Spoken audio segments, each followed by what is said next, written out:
మన సమాజంలో అత్యంత ప్రాధాన్యత కలిగినటువంటి వాళ్ళు, వృద్ధులు వితంతువులు అత్యంత ప్రాధాన్యత కలిగినటువంటి వాళ్ళు. అసలు మీ మేనిఫెస్టోలో అతి ముఖ్యమైన రెండింటినే మీరు పక్కకు పెట్టిండ్రు. మూడో ముఖ్యమైనటువంటి వాళ్ళు విద్యార్థులు, రేపటి పౌరులు, భవిష్యత్తు వాళ్ళది.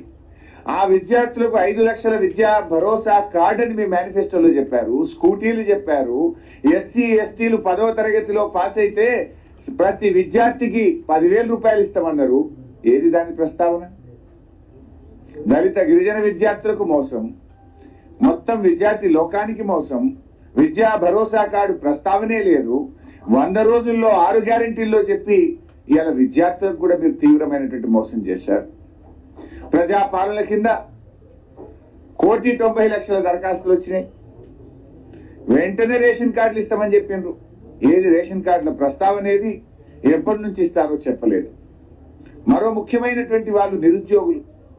4,000 భృతి ఇస్తామన్నారు, 2 లక్షల ఉద్యోగాలు అన్నారు, జాబ్ క్యాలెండర్ అన్నారు. ఇవాళ బడ్జెట్ లో చూస్తే జాబ్ క్యాలెండర్ ప్రస్తావన లేదు. నిరుద్యోగ భృతి 4,000 గురించి అసలే చెప్పలేదు. ఉద్యోగాల నియామకాలు ఎప్పట్లోగా చేస్తారో కూడా చెప్పిన పరిస్థితి లేదు. ఇకపోతే ఆటో కార్మికులు, ఈ ప్రభుత్వం వచ్చినాక కొత్తగా ఎవరైనా ఆత్మహత్యలు చేసుకుంటున్నారంటే రాష్ట్రంలో 50కు పైగా ఆటో కార్మికులు ఆత్మహత్య చేసుకున్నారు. మీ యొక్క మేనిఫెస్టోలో పెట్టారు, ఆటో కార్మికులకు సంవత్సరానికి 12,000 ఇస్తామన్నారు.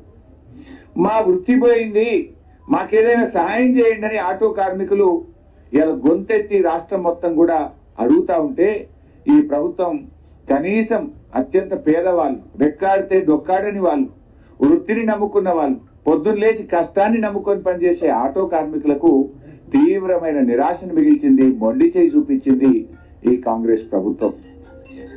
మాజీ సర్పంచులు, మాజీ ఎంపీటీసీలు మీకు కూడా నెలకు 1,500 పెన్షన్ ఇస్తామన్నారు. వాళ్ళ గురించి ప్రస్తావన లేదు.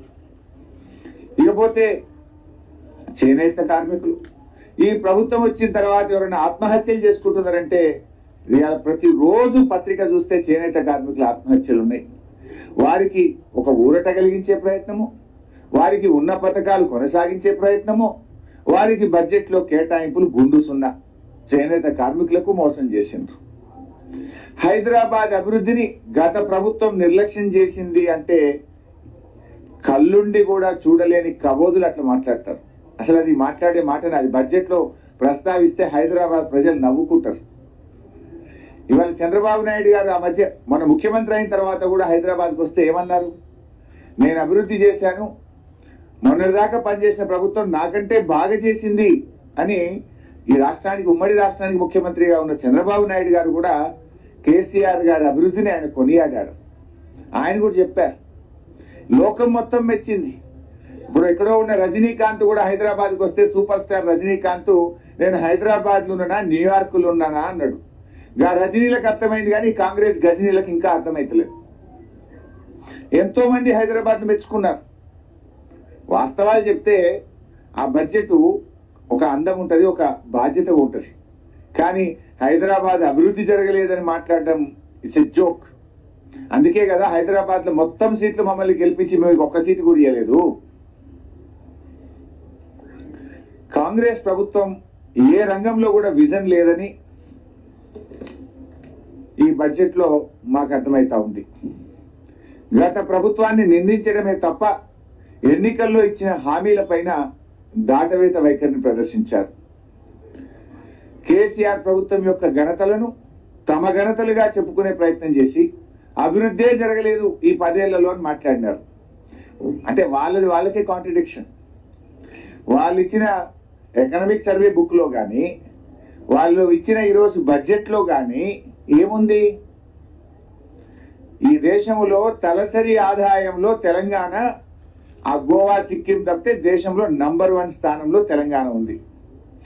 మేము అధికారం చేపట్టిన నాడు తెలంగాణ 13వ స్థానంలో ఉండే. 13 తలసరి ఆదాయంలో దేశంలో 13వ స్థానంలో ఉన్న తెలంగాణను ఇవాళ 2 చిన్న రాష్ట్రాలు మినహాయించి నంబర్ 1 స్థానంలో మేము తెచ్చినామంటే మేము అభివృద్ధి చేసినట్ట చేయనట్ట, మేము పని చేసినట్ట పని చేయనట్ట? దాన్ని కేంద్ర ప్రభుత్వం మెచ్చుకున్నది. మీ బడ్జెట్ స్పీచ్ లో కూడా చెప్పారు. కానీ అదేదో గత 10 ఏళ్లలో జరిగిన అభివృద్ధి కూడా తమ ఘనతగా చెప్పుకునే ప్రయత్నం చేశారు. ఇకపోతే ఆ తలసరి ఆదాయం కూడా చూస్తే కేంద్ర ప్రభుత్వం అంటే జాతీయ తలసరి ఆదాయం కంటే తెలంగాణ రాష్ట్ర తలసరి ఆదాయం 1,64,063 రూపాయలు ఎక్కువ.